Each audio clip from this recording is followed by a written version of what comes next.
Hello everybody.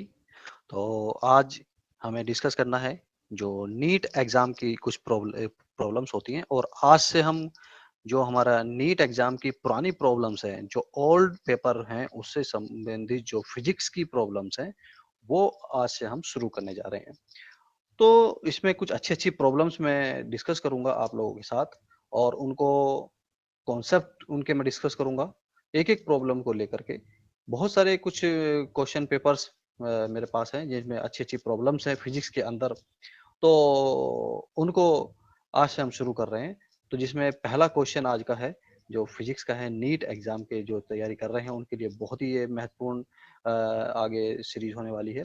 मैं इसमें बहुत अच्छे अच्छे क्वेश्चन डिस्कस करूंगा, कॉन्सेप्ट्स के साथ डिस्कस मैं इसमें करूंगा आप लोगों के लिए।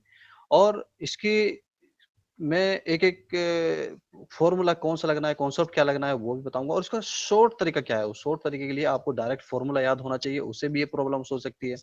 और इसका कॉन्सेप्ट भी आपको पता होना चाहिए। अगर थोड़ा सा क्वेश्चन घुमा के आ जाए, तब आप उस क्वेश्चन को कैसे वहां पर हल करेंगे। तो चलिए शुरू करते हैं। पहले मैं इसका थोड़ा सा जो कॉन्सेप्ट है उसको मैं आपको बता देता हूँ। तो यहाँ पर क्वेश्चन को समझ लेते हैं, इस क्वेश्चन में दिया क्या है। पहला क्वेश्चन इसमें दिया है, दोनों लैंग्वेज में हमें क्वेश्चन मिलता है नीट के अंदर। तो two bodies of mass 4 kg and 6 kg are tied to the ends of the massless string.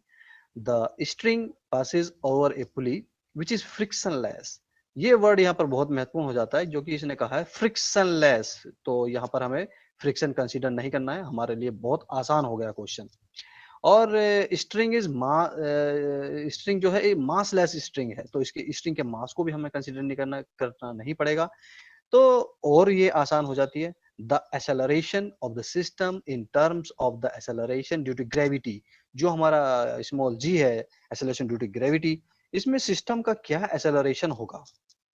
अब इस सिस्टम का एक्सेलरेशन का मतलब क्या है कि यहाँ पर एक ये हमारा पूरा सिस्टम है, और इसमें ये दोनों मास जो लटके हुए हैं ये पुली से मूव करेंगे, क्योंकि भारी मास ये 6 kg है, और जो हल्का मास है वो एक 4 kg है। तो जाहिर सी बात है कि ये इसके अंदर जो मोशन होगी, 4 kg ऊपर को मोशन में रहेगा, और जो 6 kg है वो नीचे नीचे को मोशन में यहाँ पर जाएगा। तो ये, और इसके अंदर जो स्ट्रिंग है उसमें टेंशन भी यहाँ पर क्रिएट होगी एक तरीके से, क्योंकि हमारे इसमें जो न्यूटन का थर्ड लॉ लगता है, एक्शन एंड रिएक्शन, तो वो इसमें लगेगा।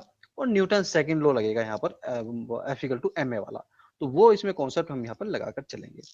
तो अब देखते हैं कि ये मास नीचे को हैंग कर रहा है, ये भी मास नीचे को हैंग कर रहा है। तो यहाँ पर जो टेंशन होगी वो इसकी डायरेक्शन टेंशन की ऊपर को होगी। ये मान लेते हैं कि टेंशन यहाँ पर एक तरीके से टी है, और इसमें भी जो टेंशन होगी वो भी एक तरीके से टेंशन ऊपर को होगी, क्योंकि जो इसका वेट है वो mg नीचे को काम करेगा, और इसका भी जो वेट है mg वो नीचे को काम करेगा। ये क्वेश्चन को मैं बिल्कुल थोड़ा सा एक विस्तार में बता रहा हूँ, लेकिन इसको हमें, क्योंकि नेट के एग्जाम में ऑब्जेक्टिव टाइप क्वेश्चन है, तो हमें इसका शॉर्ट तरीका भी पता होना चाहिए, उसको मैं अभी डिस्कस करूंगा। पहले मैं इसका कॉन्सेप्ट आपके साथ डिस्कस कर रहा हूँ, बाद में इसका शॉर्ट तरीका मैं अभी आपको बताऊंगा। तो ये हमारे पास प्रॉब्लम हुई है। और यहाँ पर जो टेंशन है स्ट्रिंग के अंदर, यहाँ पर और यहाँ पर दोनों ही टेंशन, यहाँ पर तनाव जो होगा धागे में वो सेम होगा। जो डोरी में यहाँ पर टेंशन है वो सेम होगी। उसका रीजन क्या है? उसका रीजन ये है कि यहाँ पर जो फ्रिक्शन पुली है वो एक तरीके से, जो हमारा पुली है वो फ्रिक्शन लेस है, और यहाँ पर जो हम मानेंगे वो टेंशन ये और ये दोनों बराबर होंगी।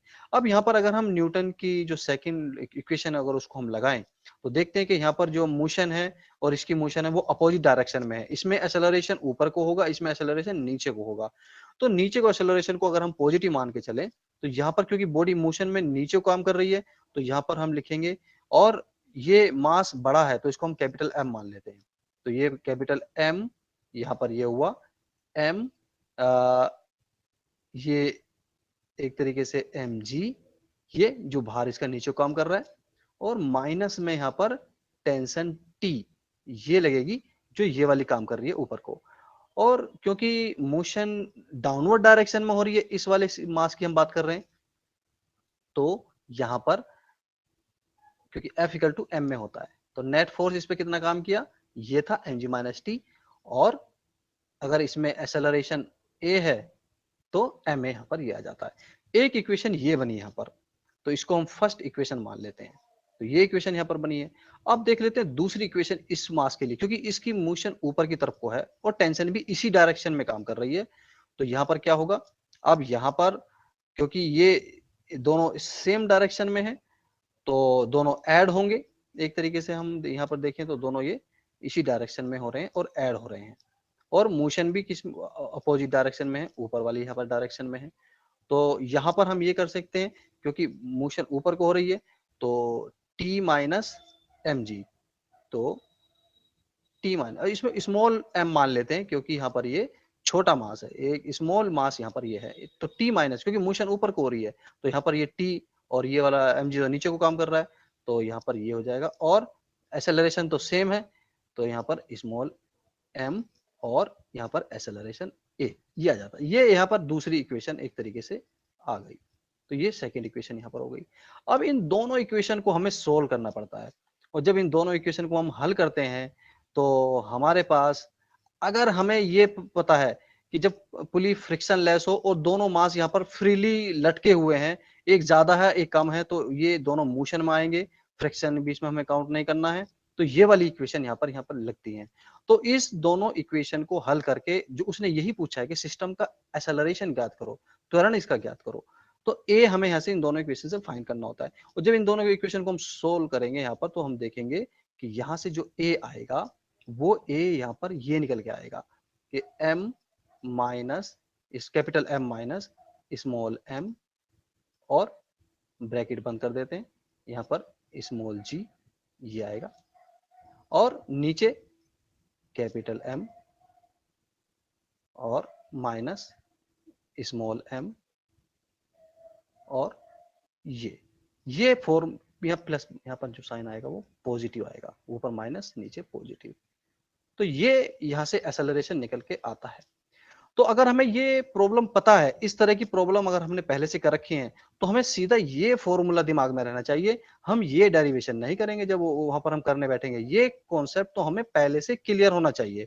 अगर हमें ये कॉन्सेप्ट पहले से ही क्लियर है तो हमें ये फॉर्मूला हमारे माइंड में रहेगा और हम सीधा इसमें लगाएंगे। यहाँ पर कैपिटल M क्या है, 6 kg है, स्मॉल m क्या है, 4 kg है, g की टर्म में हमें यहाँ पर निकालना ही है। तो देखिए, तो ये है शॉर्ट तरीका। यहाँ पर बस हमें ये सीधा क्वेश्चन को देखना है कि इसमें फ्रिक्शन लेस पुली है और उसमें हमें कोई भी कोफिशिएंट ऑफ फ्रिक्शन यूज नहीं करना है, तो सीधे सीधे फिर न्यूटन की इक्वेशन हम सेकंड लगाएंगे, इन दोनों इक्वेशन को हल करेंगे तो ये आंसर आ जाता है।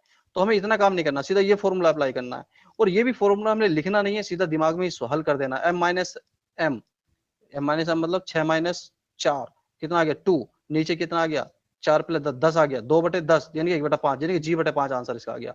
तो सी इसका आंसर होगा।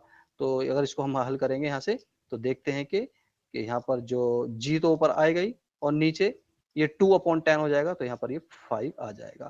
तो ये इसका आंसर जो इसमें दिया हुआ था ये वाला, तो सी थर्ड इसका आंसर ये होगा। तो इस तरह से इन क्वेश्चंस को हल किया जा सकता है। और भी बहुत सारी अच्छी अच्छी प्रॉब्लम्स मैं आप लोगों के साथ आगे डिस्कस करने वाला हूँ। तो आज के अंदर मेरे यही प्रॉब्लम डिस्कस करनी थी फिजिक्स की। तो कॉन्सेप्ट इसका ये रहेगा। ये क्वेश्चन थोड़ा सा बदल जाता है जब इसमें कुछ कंडीशंस और लगा देते हैं, हो सकता है ये मास एक और मास लटका दिया जाए, ऐसी और प्रॉब्लम मैं आगे लेके डिस्कस करूंगा तो उसमें क्या चेंजेस हो जाते हैं। तो आज हम इतना रखते हैं। Thank you.